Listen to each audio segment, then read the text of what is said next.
Ready?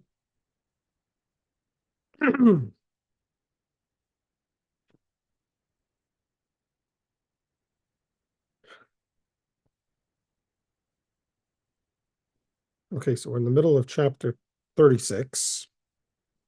We're on page 491 in this Tanya, right before 22 Adar.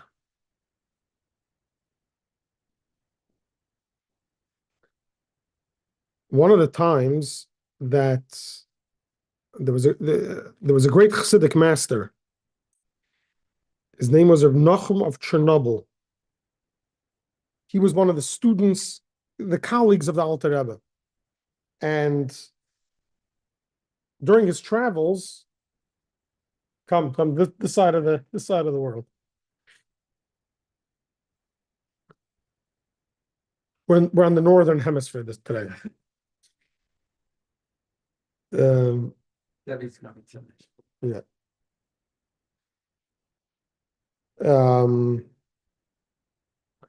So Reb Nachum of Chernobyl, he was a Hasidic Rebbe, and one of his travels he stayed in a lodge, and in the middle of the night, the custom of many of the more saintly people was that in the middle of the night they'd wake up and do something called Tikkun Chatzot. You ever heard of that? Well, Chatzot I know is midday, and so Tikkun is like a Tikkun when you read from a Tikkun. Or Tikkun alone. Okay, so what does Tikkun mean? It means a repair. Yeah, right? fixing or repairing. Chatzot actually doesn't mean midday. Really? Chatzot means mid. Oh, mid. Chatzot Hayom is midday, but most people care about Chatzot Hayom. But on the first night of Pesach, you have to know when Chatzot Halayla is, when midnight is, Right. because you have to eat the Afikoman before midnight, or the Passover sacrifice. So Tikkun Chatzot is today. The average person doesn't necessarily do it. The way we live our lives today is very different. Midnight is when people go to sleep. It's not, in the middle of the night. It used to be you went to sleep when it got dark. So midnight, in the winter, even in the summer, you could have already slept for a good few hours. And the more saintly Jews would get up midnight, and this is not 12 o'clock, this is halfway through the night, and they would mourn the destruction of the temple. You'd sit on the floor like like a mourner, and there's in the Siddur, there's some prayers that we say, they cry, and then you'd study until it got light, and as soon as it got light, you started praying, and sunrise, you do the Amida, and that's how you got your day started. So this Reb Nachum of Chernobyl, was doing this Tikkun Chatzot in an inn during his travels, and the innkeeper was a simple Jew. He wakes up middle of the night and he hears crying. He hears crying coming from the room from one of the guests. So he goes running to see what happened. So the Rebbe tells him, explains to him what he's doing, that he's crying for the temple to be rebuilt, for Moshiach to come, and the Jew didn't seem too excited about Mashiach coming. So the Rebbe says, "Aren't you? Don't you anticipate the coming of Mashiach?" She says, "I don't know. Let me go ask my wife." So he comes back a few minutes later. He says, "No, my wife doesn't agree. How are we going to leave all our chickens and all our goats that give us a living? How are we going to leave that? We're going to go to Jerusalem and leave everything behind. How are we going to make a living? What are we going to do?" So the Rebbe tries to explain to him what's going to happen if one day the Cossacks decide to show up here and massacre all your chickens and goats, and you're gonna be left with nothing. Don't you want to go to Israel, because then there'll be peace, there'll be autonomy, no one's going to bother you, no one's going to persecute you. So he said he has to ask his wife. Maybe this will change her mind. I apologize. How do I do not disturb? Okay, here we go. Mhm. Turn on do not disturb.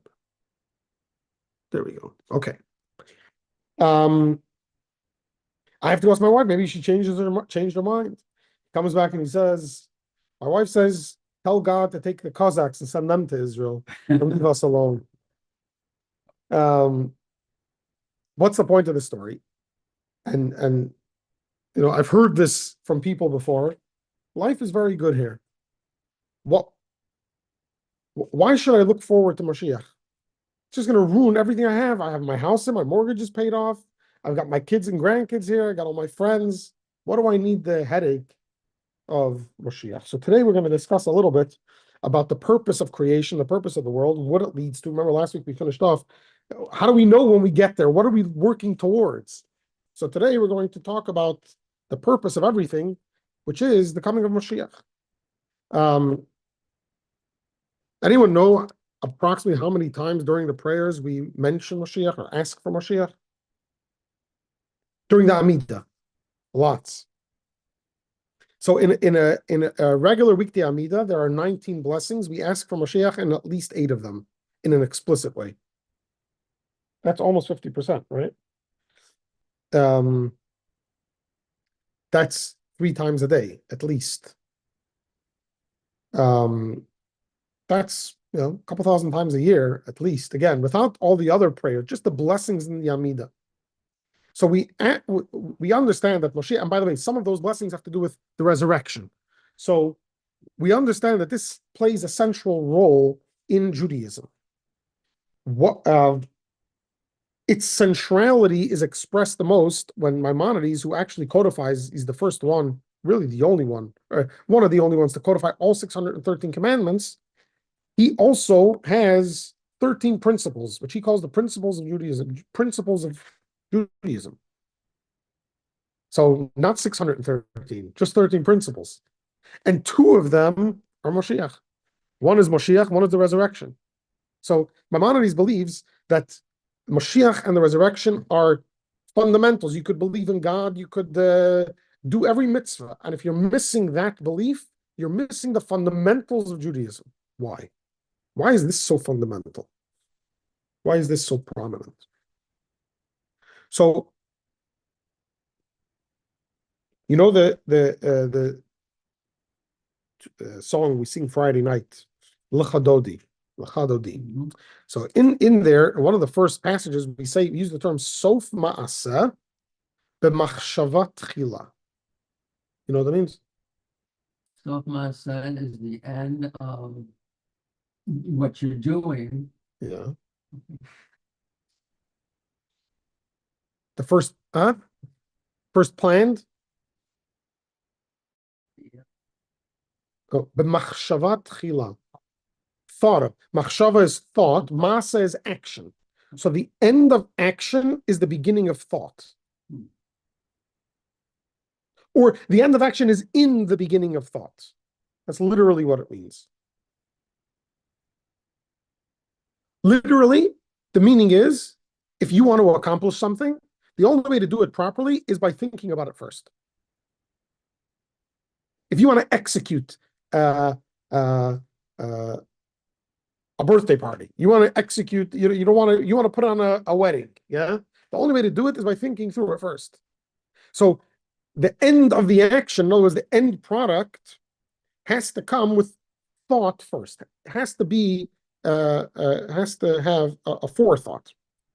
So this explains a little deeper that if you want to know what was the beginning thought, in other words, what's the real intention, look at the end of the action, the last action. And then you'll know what was the original intent.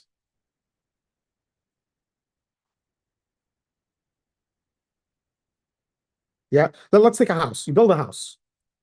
So you have to pour the concrete, pour the foundation. You have to dig a hole. You have to pour the foundation. You have to put the walls up. You have to put in all the wiring and the piping, and you have to flatten the ground. You have to buy the furniture. You have to put the furniture in, and then you have to go inside. And then you make a party. You dedicate the house. You make a party. You call your friends. You sort of dedicate the house. Okay. Hanukkah Tobias. So what's the main act? What was the original intent? In other words, what was the person's real desire? Build a home. To build a home or to have people over for a party in his home? So you're saying there's a person that goes around, builds a home, when he's finished, he goes and builds another home?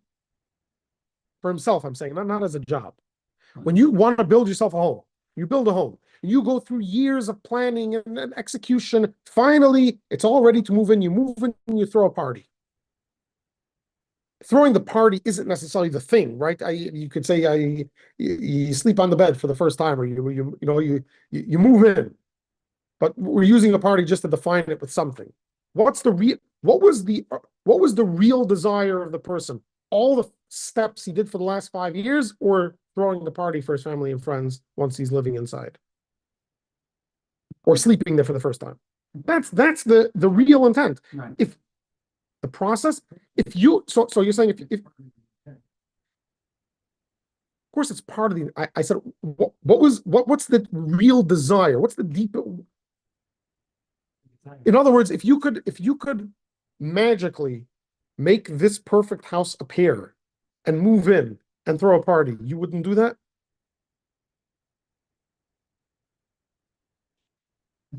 I think most people would do that. The reason people like to build their home is because they want it to be done the way they want it, right? They don't want to move into someone else's home. But if you were able to, imagine you were able to desire a house and poof, it's there. Abracadabra, you know what abracadabra means? It's Aramaic. Right. Well, yeah. Abra means to speak, and No, kadabra. Oh no! It appears when I speak. it's created when you through speech. Yeah. So imagine you say abracadabra and poof, the house appears. Would any part of your desire not be fulfilled? Yeah, some people may appreciate the process, but if you landed in this perfect home, would any part of your original desire to build a home be missing? The deepest original desire? No. Why not? How do you know that's the original desire? You look at the last thing. Sometimes you get a phone call from someone, or you call someone, and there's a reason you're calling, but you want to do pleasantries. I haven't spoken to the person for a while. You want to say hello and how you doing, and this and that and the other. And how do you know what the purpose of the phone call was? Usually the last thing they finish off with. Once they finish the reason for calling, that's it. They have nothing left. It could be the conversation will continue because the person they called has other things to say. But if you want to know the purpose of why the person called, think of the last thing he asked you. He or she asked you. That's the purpose. So Chassidus explains that when you want to look at the purpose of everything, the whole process, as if creation, if the last 6,000 years of God, if this is all a process, the only way to know what the real intent was is to know what's at the end. And then you'll know what the real intent was. Because as long as you're in the middle, you're in the process. You don't know yet. The builders don't know what type of party this person will put up, or what type of feeling he'll have when he lives in the house, right? We discussed God wants to have. By the way, when we go to war, we just studied this in the Torah. When you go to war, there are 3 people that don't go out to war, to battle, if it's not a mitzvah war. What's a mitzvah war? Mitzvah war is a war of defense. If you're being attacked, everyone goes to war. But if you're going to war just to conquer the land, yeah, then there are 3 people that don't go out to war. Familiar? Mm-hmm. No. Oh, it does say that you don't stop the Torah study, but again, that's three people that otherwise would go out. 3 types of people, not types. In other words, 3 able-bodied men that would usually go out to war, but if it's a war of mitzvah, they would have to go out. But if it's a war of conquest, they don't go. People who just got Very good. If someone in their first year of marriage, like starting at a kollel or something, no. it has nothing to do. If you're first year of marriage, It's just built a house. very good. If you built a house in the first year since building a house, and the first year since planting a vineyard. Hmm. And the basic reason is because these people will be thinking about the home they just built, the wife they just married, or the vineyard that knows their business they just started, and they won't be as focused in battle, and they can be a danger to themselves and to others. Yeah. But if you think about it, why will they be? Why does it take a year? Why? Because while the person is sort of building is getting used to this new thing, he's in the process. First year of marriage is a process. You're learning to get to know each other, to live together. Building a home. First year, there's a lot of things that have to be corrected or and planting a vineyard. And while you're in the process, you're still thinking about the process because you haven't gotten sort of to home base. You're still running around the field. So when we think about the fact that God wants to have a dwelling place, a home in this world, this is a process. It takes time, right? When will this process be completed? When Mashiach comes. Yeah. So by thinking about Mashiach, then we know what the purpose of everything was. We read the prophets tell us about what Mashiach will be, the resurrection and the redemption. Now we know what the purpose is. How is that the purpose? How does resurrection of the dead, a perfect world, Mashiach coming, what does that have to do with making a home for God in this world? Why can God have a home in this world without the resurrection of the dead? Without universal peace, maybe he needs. But resurrection, why do we need a temple? Why do we need a temple? If it's already a home, we purified the world, we cured the world, so to speak. Why do we need everything the prophets tell us about Mashiach?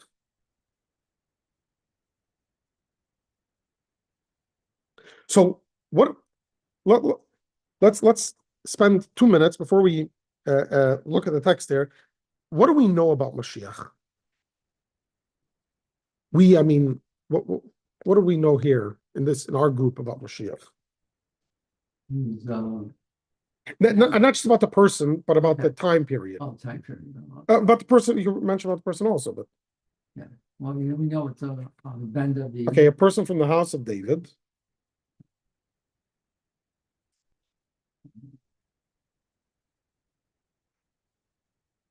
The things we know about Mashiach from the prophets are the way the kids say it, money will grow on the trees. Right? The way Maimonides puts it, there won't be any jealousy, there won't be any rivalries, there won't be any hunger, there won't be any war. There'll be no bad in the world. Basically, money going on the trees. It's a metaphor, right? The wolf will lie with the lamb. In other words, whether it's a metaphor or literal, what that implies is that the world will look dramatically different. However, those are all symptoms of Moshiach. That's not Moshiach. The purpose of Moshiach is not that we should be able to live a blissful life. What's redemption? What's Moshiach? That godliness will be known in the world.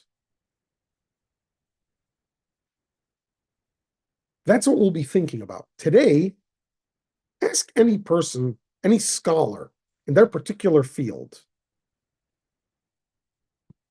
They have to study hard, work hard.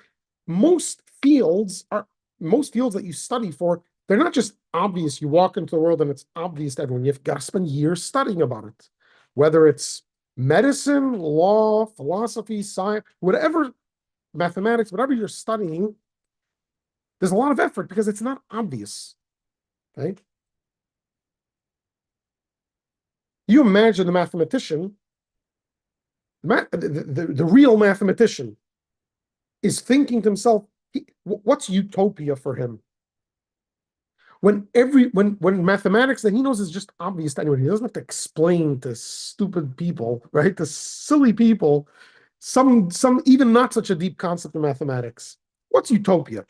Utopia is where everyone sees things the way you do, where everything is just obvious. You don't have to argue about anything. You don't have to convince people about anything. It's just Everything's transparent.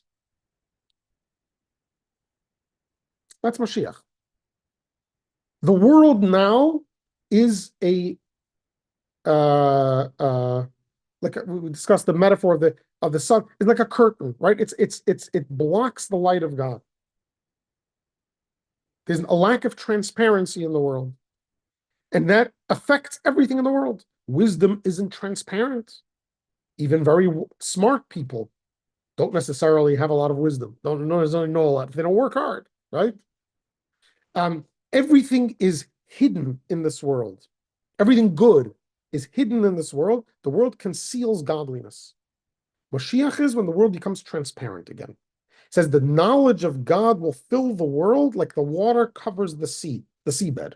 When you look at the seabed, the water conceals the seabed, right? Mm-hmm. But when you look at the water, you know that there's teeming things inside of there. You know there's a seabed and you know there's life, even though you don't see it. Okay, we know that in our knowledge, but it's hard. You can't see it. You look at the surface of the water, you don't see anything. But when Mashiach comes, all of that will be obvious. The world will be filled with the knowledge of God. You don't have to convince anyone of anything. That's what I tell people when they say, how will you build a temple on the Temple Mount? There's a mosque there. I said, if the Muslims don't tear down their mosque to make space for the temple, then I know Mashiach hasn't come.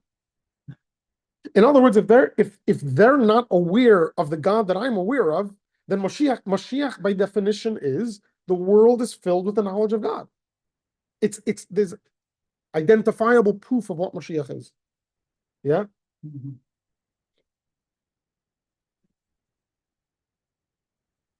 Not only won't the world conceal godliness, the world will reveal godliness. Looking at the world, we will see godliness.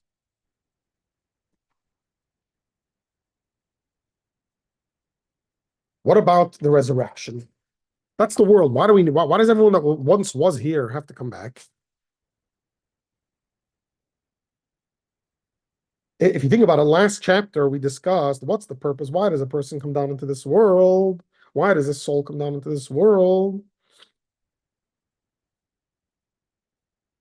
That the candle of God should attach itself to the body by doing mitzvahs, right? That's the purpose. But while the soul is here, it's like an exile. So it seems after the person dies and goes back to heaven, this is redemption. Why are we torturing the soul, so to speak, by bringing it back here when Mashiach comes?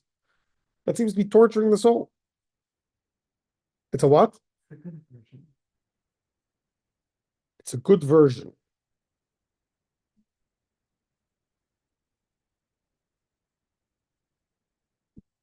Can you define that? What makes it good? In other words, I'll explain. The body is limiting by definition. So what will change when Mashiach comes that will make the body not limit the soul? How will the physical body not be a limitation to a spiritual soul when Mashiach comes?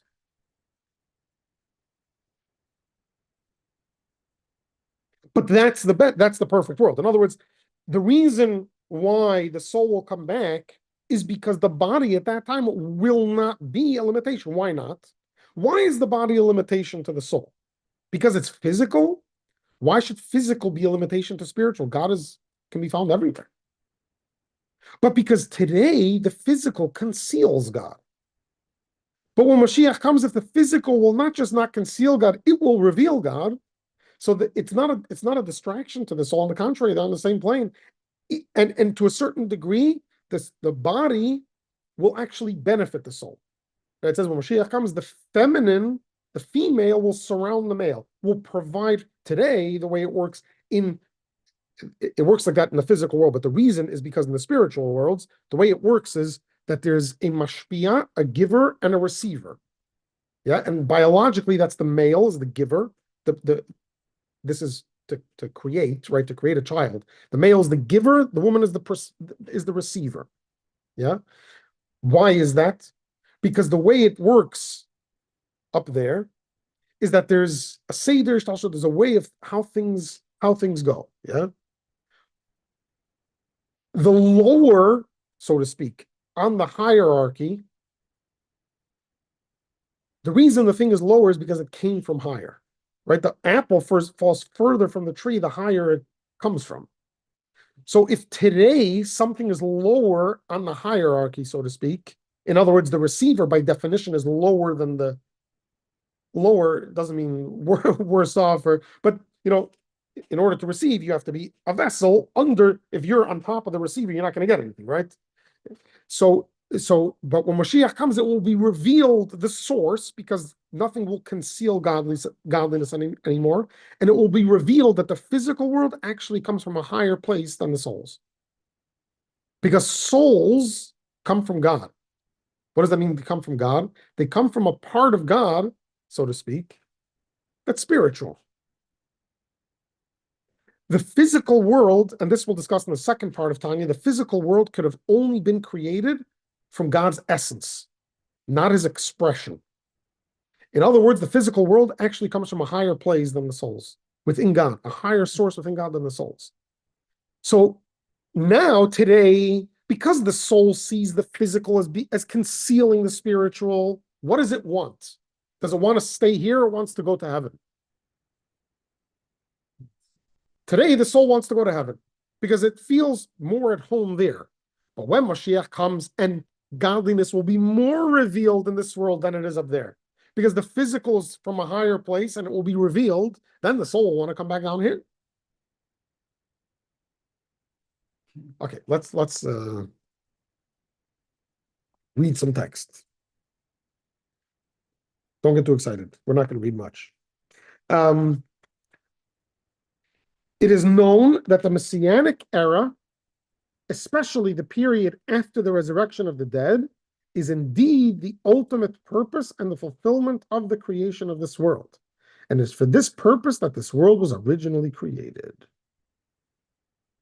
We'll just read through the it's not a footnote. Taga means like okay.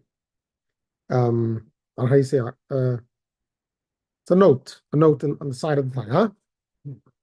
If you look in the Tanya, like that Roger has, like on the Hebrew side, you'll see there's like a few lines in like a lighter font. More usually they're more mystical. So the time of receiving the reward is essentially in the 7th millennium, as is stated in the Likutei Torah of the Arizal, the glory of blessed memory, whereas the period until then constitutes the fulfillment of the world's purpose. In other words, what we're saying here now is that the end is the fulfillment of the world's purpose, right? That's Mashiach. Is that the entirety of Mashiach, or might there be 2 stages when Mashiach comes? The Alter Rebbe seems to be implying that there might be 2 stages when Mashiach comes. The first stage will be the completion, the fulfillment of this world, when the world comes to its completeness. Afterwards, we will be rewarded for all the work we did in this world, in this life, so to speak, which is another reason for the resurrection, because you can't reward a soul in heaven for actions they did in a body here. It's not fair, right? It's like you promise a child, if they do the right thing, they'll be rewarded. But when are you going to reward them? You can reward them once they grow up and they become independent, and they can afford everything on their own. You can't when a soul struggles in the body and the body helps the soul do the mitzvah, and then what? You're going to reward the soul in heaven? What about the body? The body also worked hard. So the only true reward can come in the form of a body and soul. Most righteous people today, I could say many people that live very good lives die without proper reward for their living a good life. They've suffered more than they deserved in this world. So the only way God can possibly reward them is if there's a resurrection. Otherwise, it's not fair, because the body will never be rewarded. Okay, that's a separate conversation, sort of a tangent, a side note. How does he just, Yeah. how does he say that? How does he know it's going to be in the 7th millennium? Is there references to that? Yeah, it's Kabbalah, it's in the Arizal, but the reference is that God created the world. Remember, we're sort of connecting the end and the beginning. So Kabbalah connects the end and the beginning. There were 6 days of creation. The 7th day God rested. So it says that this world, the world the way we know it, will last for 6 millennium, 6 days of work, and the seventh day, no, the 7,000 year, the 7,000 years will be a day of all that's all Shabbos. And one of the refer the Mashiach, the time of Mashiach is referenced as a day that's entirely Shabbos. Shabbos, a person reaps the reward, the benefits of everything they've done during the 6 days, right? You can't work anymore. Now you just reap the benefits. So during that, so now we're 5, 7, 8, 5.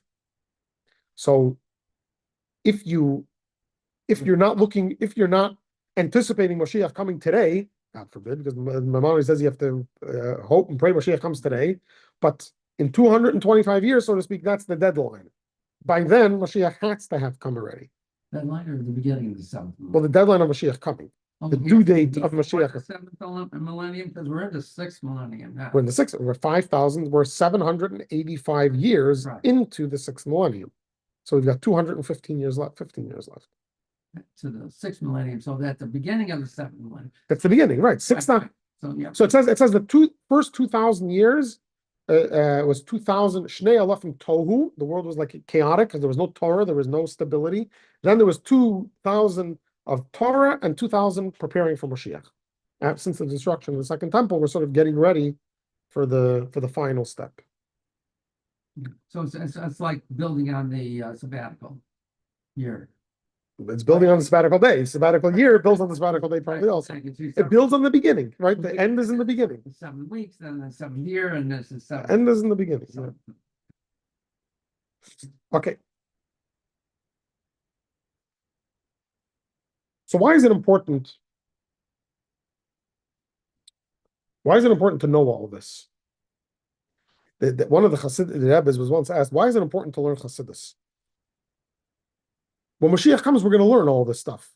Today, we don't even really understand all this stuff. Why is it important to learn? So he said the difference is the aha. If you don't learn any Hasidus now, Mashiach will come, you'll be learning everything for the first time. You learn Hasidus now, even though you don't understand it totally, when Mashiach comes, that's what it meant. It'll like, the light bulb goes up, but you'll have sort of a head start almost. So this is all what will happen. But then sometimes you have like a model, you have like a model version of the home you want to build, right? You want to build or even a full version. You go into new developments, they'll usually have 1 or 2 or a few homes that are models for the types of homes you could build in this development, right? So why do they do that? Why do you create a model home?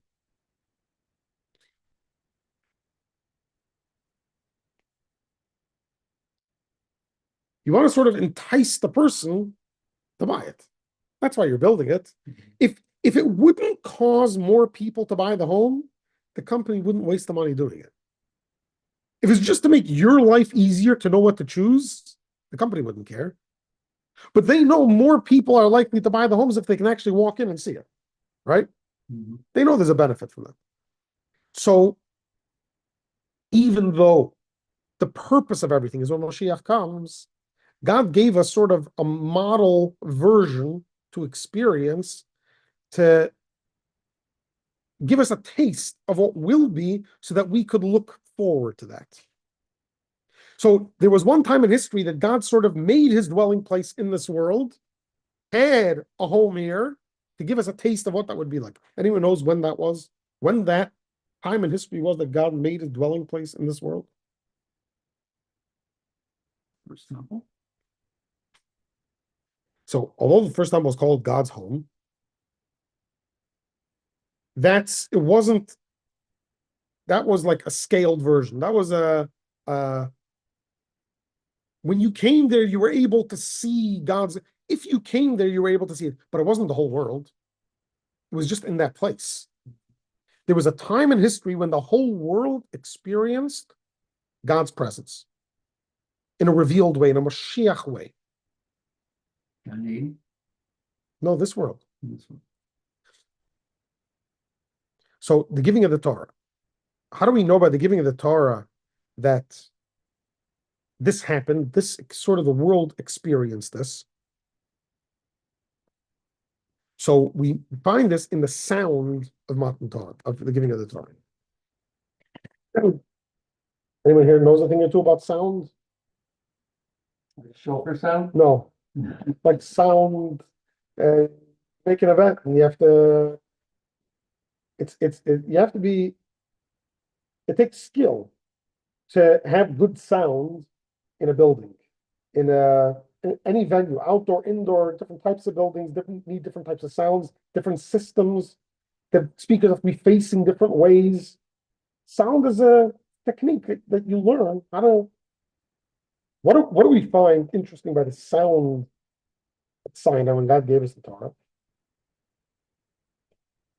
So it says in the verse that everyone saw the sounds. The whole ha'am, the whole nation, ro'im et hakolot, saw the sounds. Sounds pretty young, right? So in the Talmud, it says there's a disagreement. One opinion says that they were able to see what was usually heard and hear what was usually seen. The other opinion says no, they saw what was seen and heard. They saw what was heard, and they were able to hear what was heard. They saw what was seen and heard what was heard. What's the argument? What's going on over here? I always heard it as they heard the lightning and saw the thunder. Right. That's one opinion. Rabbi Akiva and Rabbi Shmuel, there's a disagreement. But one says it was a miraculous thing. They're able to see the thunder and hear the lightning. But Chassidus explains, what does it mean to see the sounds? What is the difference between sight and sound? Is immediate.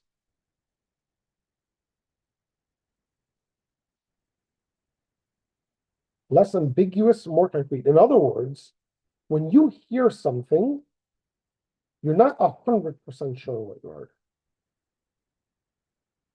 When you see something, you're 100% sure what you heard. There's a clarity that doesn't exist by hearing.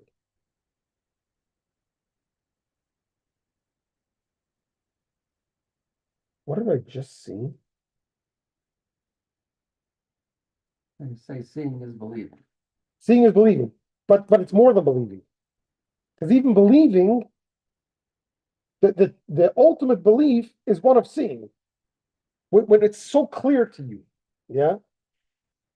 If you see something, if you hear something, I could technically convince you out of what you heard. Let's say you swear you heard an airplane fly overhead. I could convince you if I bring you data, bring you radar data from the area, I could convince you that it wasn't an airplane that you heard. It was a helicopter, or it was someone making noises in their backyard. To your ear, it felt like an airplane. If it sounded like an airplane, you swore it was an airplane. I could prove to you that it wasn't an airplane. If you saw an airplane flying overhead and I brought you every piece of data in the world to prove to you there was no airplane, would you believe me there's no airplane? No. So the Torah tells us that by the giving of by Mount Sinai, the people saw the sounds. In other words, anything that up until that point was only hearing, they heard about God. They heard about whatever, spirituality. They heard about the truth, whatever that means. At that moment, they saw it. It was as clear as day.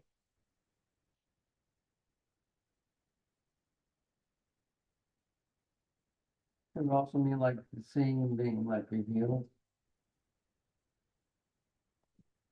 Yeah. Revealed to them. It was revealed. You But know. not necessarily that they saw with their physical eyes. Right. That's what I'm saying. Sometimes when you say this word see, you don't like re'eh, okay? I mean, Moshe didn't say here, re'eh, and he's showing them everything. He's saying, hey, open up your eyes and you can see, and it'll be revealed to you in this way. You probably said it in conversation. You may be having a conversation with someone. You don't necessarily agree with them. You may be arguing, and they say something that sounds. You say, I know what you're saying. I have to think about it. But when do you say, I see what you're saying? I see your point. I see what you're saying. It's both about things that you heard. Right. But there's a difference when you see it or when you hear it. sometimes even seeing it, like you're saying in the conversation, you're not actually seeing the words, but you're visualizing, and it's Right. coming and it's revealing. It says, oh, all of the things that he's taking these words that are entering into our ears and funneling up to our brain, and it's forming this picture that we are mentally seeing what he is talking. Yeah. But what does it mean?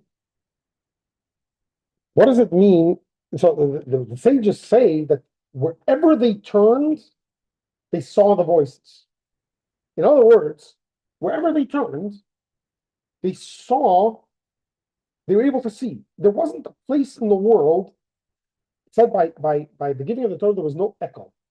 God, they heard God's voice, but there was no echo. Why not? An echo is when the sound bounces off something. But God's voice was absorbed in the entire world. The entire world knew that at that moment, God is giving the Torah. In other words, even in Egypt or in Israel, in Canaan, then, or wherever civilization was, wherever a person was, or an animal or anything, they knew something special happened at that moment.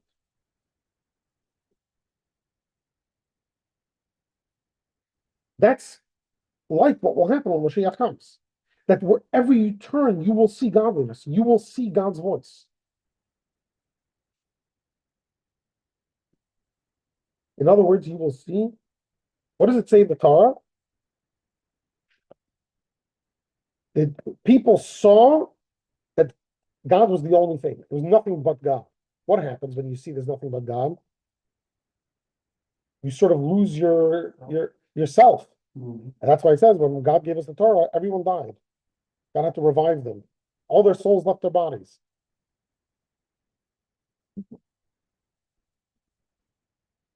Why did God choose that time to do this? Why did God choose the giving of the Torah to show us what will be when Mashiach comes?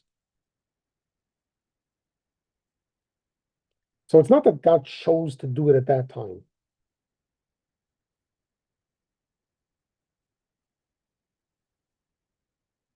That was a natural consequence of the Torah coming into this world. Because what's Torah? The Torah is the blueprint for which the world was created. The Torah is the blueprint of how the world should run, right? In a perfect way. So when God gives this blueprint to the Torah, what's the natural reaction of when the Torah affects the world? What's the natural reaction? Mashiach, that God will be revealed everywhere.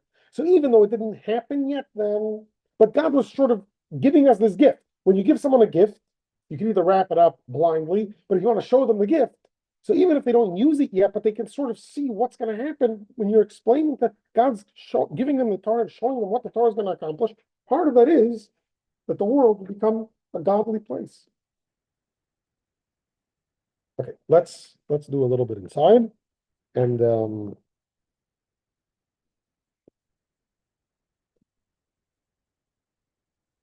bottom, we're at the 22 Adar. Bottom of 491. A glimmer of this revelation, which will take place in the future, has already been experienced at the time of the giving of the Torah at Sinai. As it is written, you, God, revealed yourself that we may know that God is the Lord. There is nothing else besides him. You actually revealed yourself, literally made yourself seen, indicating that the revelation was in a manner perceptible to physical sight. So it is written, and all the people saw the thunder. They saw what is normally heard. As our rabbis explain, they looked eastward and heard the divine speech issuing forth, saying, I am God your Lord.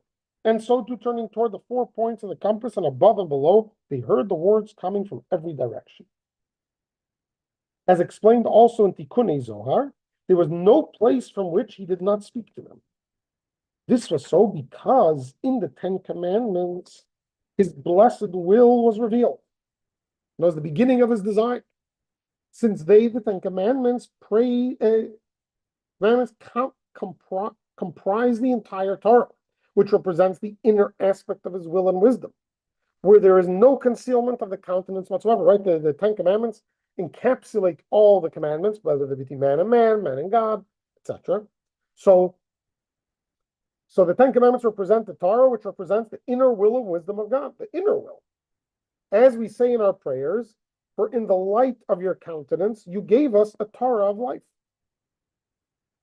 Therefore, they, the Jews who stood at Sinai, were nullified out of existence. As our sages have said, at every divine utterance, their soul took flight from their body. But God restored it to them with the dew with which he will revive the dead in the world to come. This is the dew of Torah, which is called might. In other words, the Torah provides the strength that enables us to receive divine revelation without dissolving out of existence, as explained above in reference to the reward of tzaddikim in the world to come. Similarly, our sages remark, whoever engages in the study of Torah, the dew of Torah will revive them.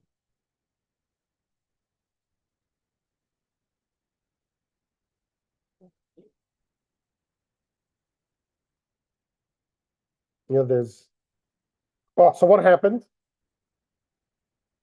Why didn't the world stay like that? Yeah. Okay, but before we get to that, and when and the culmination of this status will be restored or resurrected, so to speak, when Mashiach comes. They tell the story of a king that liked to get his suits from a Jewish tailor, and some of the king's advisors, as was natural at those times, didn't appreciate the loyalty and the kindness the king showed to this Jewish tailor. So they told the king that the tailor is secretly stealing material. The king would provide the material, the tailor would tailor it, and the tailor is sort of siphoning off, taking some of the material for himself. So the next time the king went to make a suit or whatever it was, the king warned the tailor that if he steals any material from him, he's going to be put to death. The tailor sewed the king's suit and brought it to the king. The king asked, "Where's the leftover?" So the tailor says he didn't get any leftover. There was no leftover. So the king said it's not possible to tailor a suit without leftover material. It's not possible. I can't give you a random piece of material and there's nothing left over. It's not possible. So obviously you're stealing, you're lying, and therefore you're gonna die. So the last request the tailor had, the last will and testament was that he asked the king for his suit that he tailored with a scissor. He put the suit out on the table and he took the scissor and literally cut the suit back to the way it originally was, put all the pieces together, and showed the king how literally the suit was made out of the entire piece. There was literally nothing left. Proved it. Proved this case in the court. And but the tailor concluded by saying, now you may be convinced that everything was there, but now you have no suit. Because he cut it all up. That's it, done, right? In other words, God gave us, he revealed himself at Sinai, he gave us Mashiach, he gave us perfection. And he put it in the Torah and in the world, he put his entire essence. And that's what happened when we saw that. Our bodies left, our souls left the body. When we saw how God is everywhere, our souls left our body. We couldn't handle it. That was like the suit coming apart. But God wants bodies. He wants a world to make his home. But if everyone's going to die when they see him, he's not going to have a home amongst people. So therefore, he resurrected everyone and he gave us a job. So far, it's been taking over 3,500 years to get ourselves to the place that we can trust him and believe him and experience it without falling apart, without becoming a non-suit, without being non-suited, not suited for that time. No pun intended. So we started with the future. We just did some of the past. Let's talk a little bit about the present. What do we do now? So it turns out that the giving of the Torah that we experienced then was only for a short time. It wasn't meant to last long term. And the reason is because it came easy. It came as a gift. What comes as a gift doesn't penetrate, doesn't, you can't internalize something that was gifted to you. The giving of the Torah was entirely godly. We did nothing to earn it or deserve it. We were slaves. We didn't keep the Torah in Egypt. We basically kept nothing.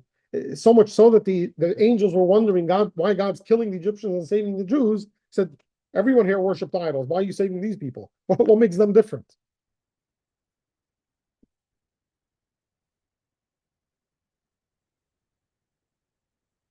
And therefore, when the giving of the Torah finished, everything reverted back to the way it was. How do we know this? Do you know what happened in the days leading up during the giving of the Torah? You know what happened to the mountain? The mountain itself became holy. What would happen if you touch it? God said, you touch the mountain, you die. As soon as the giving of the Torah was over, the shofar was blown, God said, okay, now everyone can go back on the mountain. Mountain's not holy anymore. You're not going to die anymore. What happened? But God infused the mountain, infused it, not with an act of thing. God removed from the mountain what concealed godliness. So the mountain revealed godliness during the giving of the Torah. Afterwards, everything, because nothing was internalized, because it was gifted from above, everything returned back to the way it was before.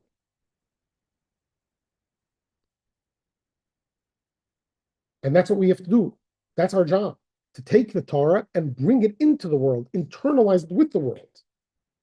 Put on tefillin with physical tefillin, keep a physical Shabbos, eat physical kosher food, study Torah, do mitzvahs, and most of the mitzvahs are done physically to infuse physicality on our part with godliness.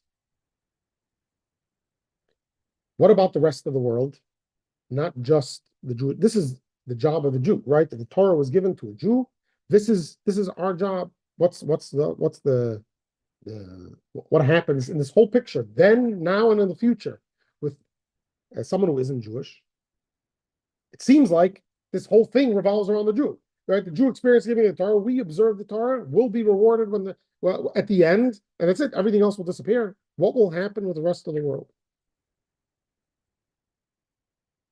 So the Alter Rebbe is going to bring a few verses that imply that although the revelation of Mashiach may begin with the Jew, knows the Jew will be the first to recognize it, he will not be the only one to experience it. Let's continue. But afterward, after the Torah was given, their sin caused both them and the world to become gross again, until the end of days, when God's right hand, Yamin meaning both days, Yamin, like Yamim, in the feminine, right? Yom is day, Yamim is plural days, but if in the feminine would be Yamin, it's also right. In other words, his power will be revealed in the end of days.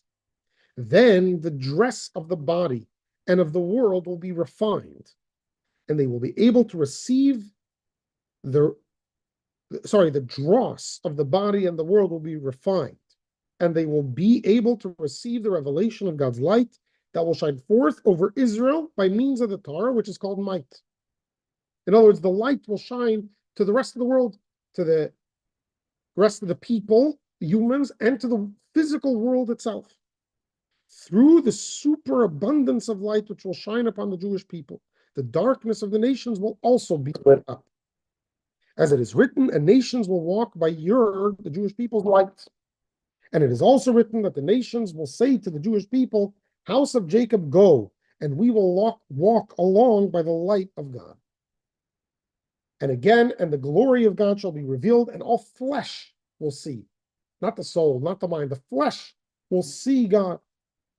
And another verse, to enter the holes of the rocks and the clefts of the boulders, for fear of God and of his majestic glory. So also do we pray, appear in the majestic splendor of your might over all the inhabitants of the world, including the other nations.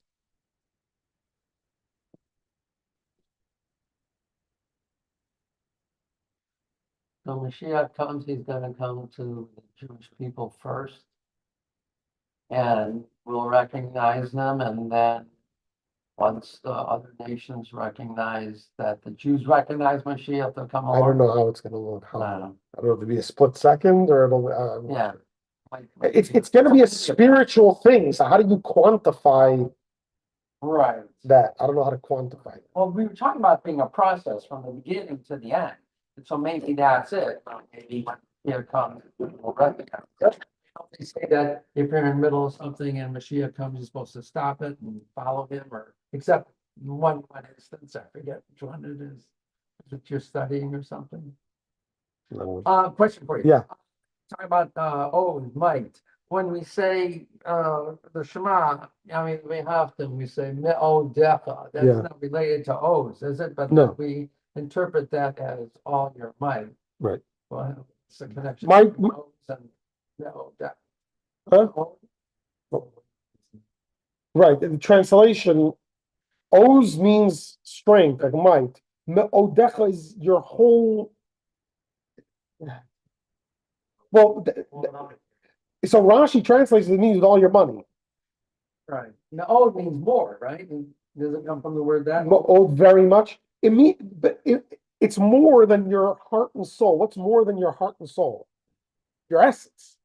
Why? So why practically does it? Why does what does it mean with all your money? Most people are willing to give up their heart and soul before they're willing to give up all their money.